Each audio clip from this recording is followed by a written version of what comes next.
Hello! Hello! On espère que vous allez bien. Bienvenue une nouvelle fois sur notre chaîne Aïcha Yaman. On est heureux de vous compter parmi nous et on est heureux de vous voir réagir sous nos vidéos, voir les vues augmenter. Mais ça ne suffit pas. Et comme mon mari le dit à chaque fois, Yes. il faut qu'on atteigne les 100 000 abonnés d'ici La fin de cette année. à la fin de cette année. Donc, s'il vous plaît, allez partager, commenter, liker. Vraiment, faites tout. Mais surtout, commentez parce que c'est ça qui va booster l'algorithme en se disant que cette vidéo plaît, cette vidéo suscite de l'engouement et va proposer à d'autres personnes. Donc, n'hésitez pas vraiment à liker, à partager et à commenter. En tout cas, bienvenue une nouvelle fois dans cet épisode où on vous raconte des témoignages, de vraies personnes. Et ce qu'on attend aussi, c'est que vous puissiez réagir, donner vos points de vue dans les commentaires. Mon cher et tendre, Yes. tu vas bien? Super bien. Ok. Je suis en face de ma dulcinée, ma chou pompon, ma chou pimpin, my bébé. Mon Coca-Cola. Yeah, you know. Non, Coca-Cola, c'est pas bien. Quoi? Mon bissap. For sure. Il fallait que je la place. celle-là. Vraiment. Alors, histoire. Raconte. Victime de mon amour. Tu es victime de mon amour. Dun, dun, dun. Lorsque j'avais 19 ans, mes parents se sont séparés parce que ma mère reprochait à mon père de ne pas être jamais là pour nous. Ils voyageaient tout le temps et donnaient à peine de ses nouvelles. Lorsqu'ils ont décidé de vivre chacun de son côté, mon père est parti vivre en Europe et ma mère en Afrique du Sud. Je suis donc restée avec mes grands-parents à Aboisso. À Boisseau. À Boisseau. Ah, ok. Attends, mais c'est bizarre là. Vous, deux parents, vous partez. Et vous laissez les Vous enfants. laissez les enfants. Ah là là. Je suis donc restée avec mes grands-parents à Boisseau. À la maison, je me sentais le moins aimée de tous les enfants. Peut-être parce que j'étais le plus timide. Je n'exprimais jamais rien. Je ne manifestais aucun sentiment, ni de joie, ni de mécontentement. Tout le monde me trouvait bizarre. Du coup, je n'intéressais personne. Cela me rendait triste au point où je préférais dormir toute la journée pour éviter d'affronter les autres et me balader la nuit pour percer les mystères de la vie. Mais j'avais remarqué que j'avais des dons de vision. Lorsque je pressentais quelque chose, cela se réalisait automatiquement. J'en avais souvent peur, car au fur et à mesure que je me baladais la nuit, d'autres mystères s'ouvraient à moi. Vivre avec mes grands-parents n'était qu'une étape de ma vie. Je préparais mes papiers pour rejoindre ma mère et je suis même sûre que tous souhaitaient que je parte au plus vite, car j'étais très mystérieux. Pourtant, je les sortais maintes fois de phénomènes surnaturels dont ils ne pouvaient imaginer l'existence, en les protégeant. Un jour, pendant que je me baladais la nuit comme d'habitude, lui aussi, pourquoi c'est pendant seulement la nuit qu'il se balade? Je te dis. Un jour, pendant que je me baladais la nuit comme d'habitude, j'ai vu mon oncle Célestin. Il était venu spécialement d'Abidjan pour me voir. Il connaissait les endroits où je me baladais la nuit. C'était le petit frère à mon père et contrairement aux autres, il m'appréciait beaucoup. Il savait que j'avais des dons. Je lui avais fait certaines révélations qui s'étaient réalisées. Mon oncle Célestin vivait à Abidjan avec sa femme et sa belle-fille. Et il était venu spécialement me voir pour que j'aide sa belle-fille à fonder un foyer avec un député très riche avec qui elle sortait. Toujours l'argent. Toujours l'argent. C'est Candide qui a dit qu'il y a un mal qui détruit. Ma soeur, moi, je ne connais pas Candide. Oh, non, c'est pas Candide. Bref, tu vas couper Je connais Candide, mais je n'ai pas été avec lui. Bref, laisse. Il était venu spécialement me voir pour que j'aide sa belle-fille à fonder un foyer avec un député très riche avec qui elle sortait. Ce député n'était pas marié et avait plusieurs autres copines. Nicole, sa belle-fille, sortait avec lui de temps en temps, mais avait aussi d'autres copains. C'est elle qui avait la charge de la famille à seulement 22 ans. Car ni mon oncle, ni sa femme ne travaillaient. C'est la petite là, c'est la nièce, c'est la petite, non? Oui, c'est ça. C'est l'enfant là qui va aller chercher les C'est sous ça. pour eux, quoi. Eux-mêmes, ils ne travaillent pas. Oh mon Dieu. Go. Ils voyaient donc en leur fille un bon investissement si le député l'épousait. Un bon investissement. Oui. Genre, Ok. votre fille est devenue investissement. Il était venu me voir pour que j'intercède dans ce sens. Je lui ai fait savoir que je n'avais jamais tenté ce genre d'expérience et que je ne me sentais pas capable. Il a insisté. J'ai donc promis de me rendre à Abidjan pour rencontrer la fille afin de voir ce que je pouvais faire. 2 jours après le départ de mon oncle, je me suis rendue à Abidjan. Lorsque je suis arrivée, la femme de mon oncle m'a trouvée trop jeune. Elle a dit douter de mes compétences. Son mari l'a rassurée. Elle m'a donc confié que sa fille était tout pour elle, son café cacao, selon ses propres termes. Ton café cacao, mais tu ne veux pas travailler pour elle. Elle voulait que sa fille épouse cet homme riche pour qu'il sorte de la misère. Je lui ai répondu que j'allais voir ce que je pouvais faire. À mon arrivée, Nicole était absente. Je dormais lorsqu'elle est rentrée. Dans mon sommeil, j'ai senti un regard posé sur moi et j'ai ouvert les yeux. Au-dessus de moi se tenait une très belle fille. Très belle avec des traits fins et de longs cheveux. Elle me regardait en souriant. Je l'ai longuement regardée et elle m'a dit « C'est toi le neveu à tonton? Tu es jeune. Tu ne me fais pas la bise ?» Je me suis levée et nous nous sommes embrassés. Jamais je n'avais vu pareille beauté. Hey, coup de foudre. Tout était joli en elle. Son visage, sa forme, son teint, enfin, tout. Gang, gang, gang. Gang, gang, gang. Pendant qu'elle parlait, je ne faisais que l'admirer. Elle m'a dit être au courant de ce pourquoi son beau-père m'avait fait venir.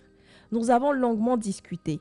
J'ai compris que c'était une fille très triste dans le fond. Tu m'étonnes, 22 ans, tu as la responsabilité de nourrir ta famille. Non, mais c'est pas elle. C'est Si. elle qui l'a vue. Oui, C'est c'est elle qui elle. était au-dessus de lui. Oui. Ah, je pensais que c'était une autre. Non. Ok. Comme il est arrivé dans la famille, il s'est endormi parce que la jeune fille n'était pas encore là. Donc, il dormait quand elle est rentrée. Nous avons longuement discuté. J'ai compris que c'était une fille très triste dans le fond qui se prostituait parce qu'elle ne trouvait pas d'autre moyen d'aider sa famille. Oh. Et c'est des trucs qui se passent. Hein. Mais, Là, mais ce que tu me dis, ça, on le sait beaucoup. les soirs, elle se baladait dans les boîtes de nuit à la recherche de boss pouvant s'intéresser à elle afin qu'elle puisse ramener quelque chose à la maison. Elle m'a même avoué qu'il lui arrivait de pleurer lorsqu'elle faisait l'amour avec ses inconnus. Mais le plus important était de sortir de là avec quelques billets de banque. Je l'ai écoutée se confier à moi sans placer un mot. De temps à autre, elle arrêtait de parler et se mettait à pleurer. Je la consolais en lui disant que je l'aiderais à s'en sortir. Pendant 2 jours, nous étions très souvent ensemble. Je voulais la connaître à fond afin de mieux la cerner. Mon oncle, très impatient, m'a posé la question de savoir si je pouvais les aider à envoûter le député. Oh! Parce que lui, il sait qu'il a des visions, c'est ça? À quel moment vision peut passer à... Ah, envoûtement. Je lui ai répondu que j'avais encore besoin de temps. Nicole, qui appréciait ma compagnie, était désormais tout le temps avec moi. Tous les soirs, on sortait ensemble. Je lui donnais des conseils. Elle me faisait balader dans la ville. Je lui ai demandé de rejoindre ses amis de tous les soirs, mais elle refusait, préférant être avec moi. Je lui ai dit que j'étais là pour une mission bien précise et qu'il fallait que je me concentre. Nicole m'a supplié de ne rien faire car elle ne voulait ni le député, ni tous les autres d'ailleurs. Elle voulait changer de vie, car dans nos discussions, je n'arrêtais pas de lui dire qu'elle pouvait vivre pleinement, mais sainement. Au bout de 2 semaines passées à Abidjan, mon oncle et son épouse ont commencé à s'inquiéter. Ils me reprochaient de ne rien leur dire et d'être toujours fourrés avec leur fille. Ils m'ont convoqué afin de savoir si nous sortons ensemble. J'ai dit non. Ils m'ont alors supplié de ne pas le faire, même si Nicole le voulait. J'étais coincée et mal à l'aise car Nicole, de son côté, ne voulait plus me lâcher. Elle ne rapportait plus rien à la maison pour subvenir aux besoins de sa mère et elle s'en plaignait. J'ai donc demandé à mon oncle la permission de rentrer à Aboisseau car je sentais que je n'étais plus le bienvenu. Je leur ai même dit que je reconnaissais avoir failli à ma mission, mais je ne pouvais pas aussi contraindre Nicole par des pratiques mystiques à poursuivre cette vie qu'elle ne voulait plus. Le jour de mon départ, Nicole a beaucoup pleuré devant ses parents, me suppliant de ne pas partir. Sa mère, très en colère, m'a ordonné de ne plus jamais remettre les pieds chez eux. C'est la menace de la sécurité financière. C'est ça. En fait. Elle a même juré qu'elle préférait voir sa fille morte plutôt que de la voir avec moi. C'est ouf, hein? Ces paroles étaient si blessantes que j'ai préféré les quitter en promettant de ne plus troubler la tranquillité de la famille. De retour à Aboisseau, j'étais un homme anéanti, malheureux et plus mystérieux qu'avant. Je passais des jours dans la maison à penser à cette fille qui venait de me montrer de l'amour. Jamais je ne m'étais intéressée à une fille. C'était fort, beau, avec plein de douleurs. Surtout qu'elle n'était pas faite pour moi. Ça veut dire que quand il est rentré, il a commencé à ressentir qu'il C'est avait un manque. c'est ça, Ok. c'est ça. En fait, je pense comme il n'avait pas vraiment ressenti de l'amour ni de ses parents, ni de ses grands-parents, il ne connaissait pas en soi ce que c'est que ce sentiment. Surtout qu'elle n'était pas faite pour moi, car trop belle et trop vaccinée pour un puceau comme moi. Je la sentais à tous les coins de ma chambre. J'arrivais même à l'entendre respirer, tellement elle était en moi. Les soirs, je sentais qu'elle refusait de sortir se prostituer comme avant. Elle me réclamait. Mes pouvoirs mystiques m'aidaient à me rapprocher d'elle. Un soir, étant plongée dans mes pensées au bord de l'eau, j'ai entendu quelqu'un m'appeler. J'ai reconnu la voix de Nicole. Lorsque je me suis retournée, elle était là, en face de moi. Elle s'est jetée dans mes bras. Nous nous sommes enlacés pendant au moins 5 minutes. Nicole pleurait. Elle m'a dit qu'elle avait pris le car pour Aboisseau sans la permission de ses parents pour me voir car elle n'en pouvait plus. C'est à quoi ça me fait penser? On dirait un feuilleton. Car elle n'en pouvait plus de rester loin de moi. Je la regardais parler sans comprendre pourquoi elle m'aimait. Elle était trop belle. Je lui ai moi aussi raconté comment j'avais passé ces quelques jours sans elle. Elle m'a supplié de lui promettre qu'on n'allait jamais plus se séparer. Je lui en ai fait la promesse. Je voulais qu'elle retourne à Abidjan car je craignais la colère de ses parents. Elle ne voulait pas. Je lui ai alors promis de la rejoindre à Abidjan pour affronter ses parents afin de leur faire comprendre que nous étions amoureux. Elle était rassurée. Cette nuit-là, nous nous sommes embrassés passionnellement.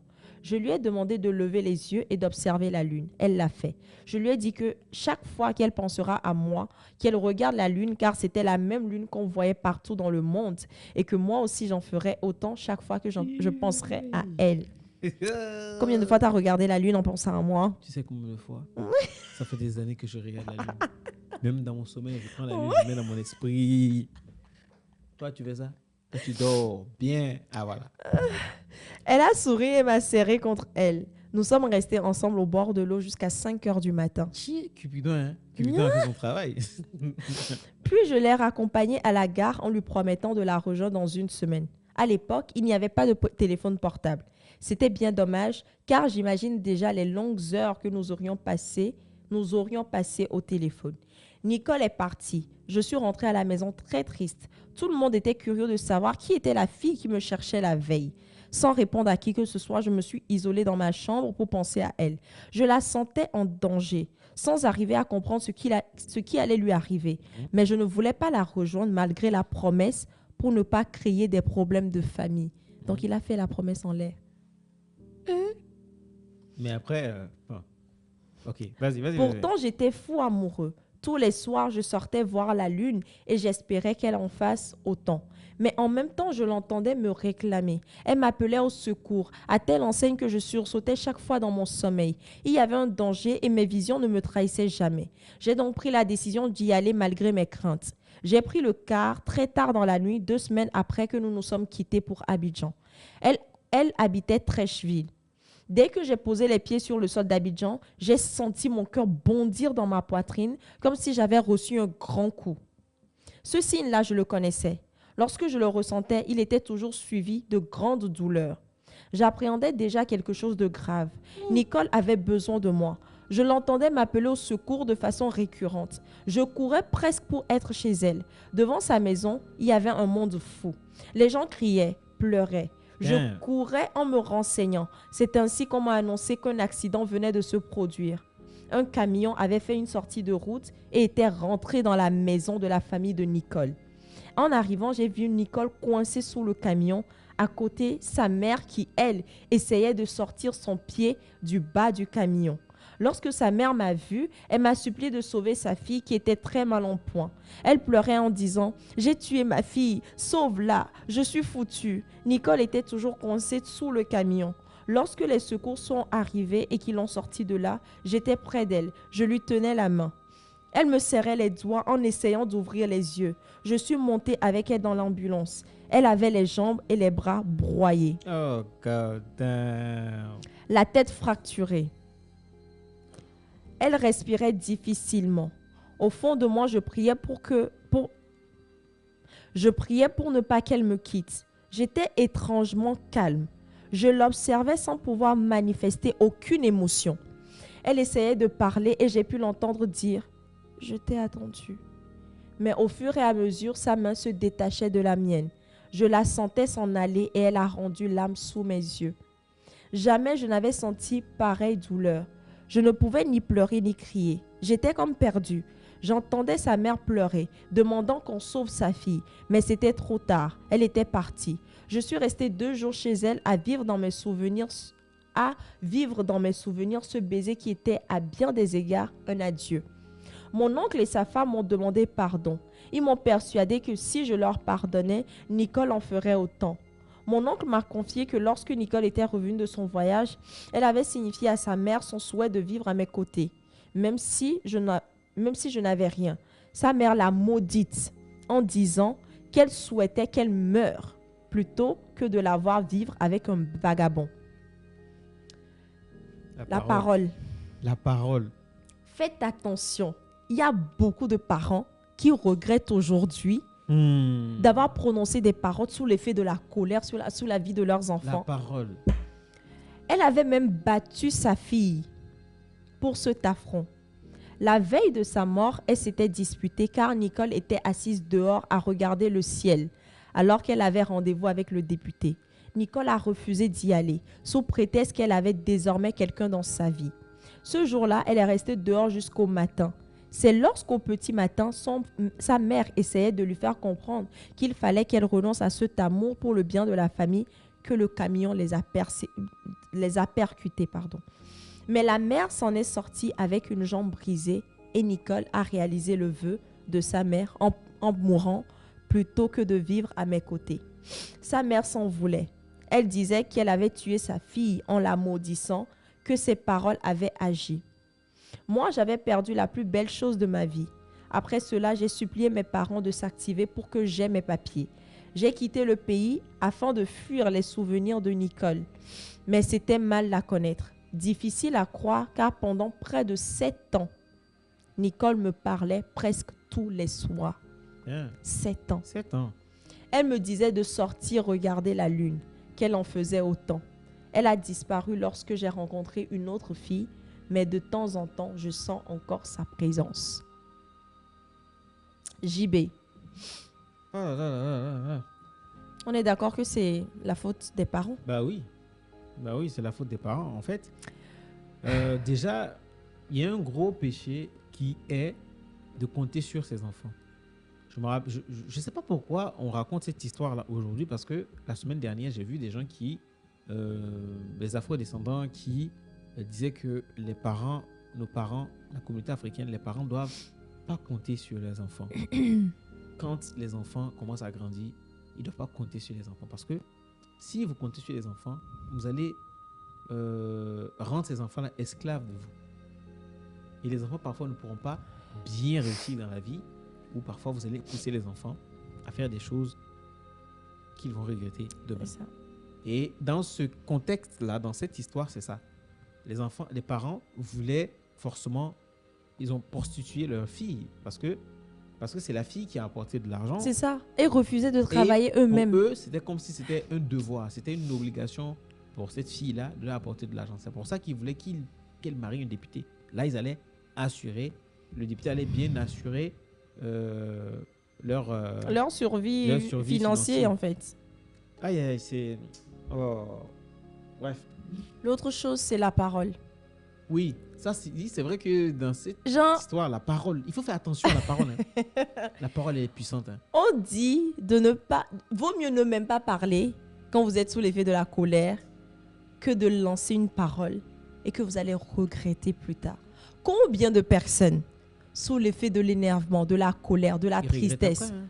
ont lancé des paroles et en fait c'est tellement immédiat. Là, ça n'a pas été immédiat, mais les gens ont sorti la parole avant de se dire si je savais mais ça a déjà été lancé en fait.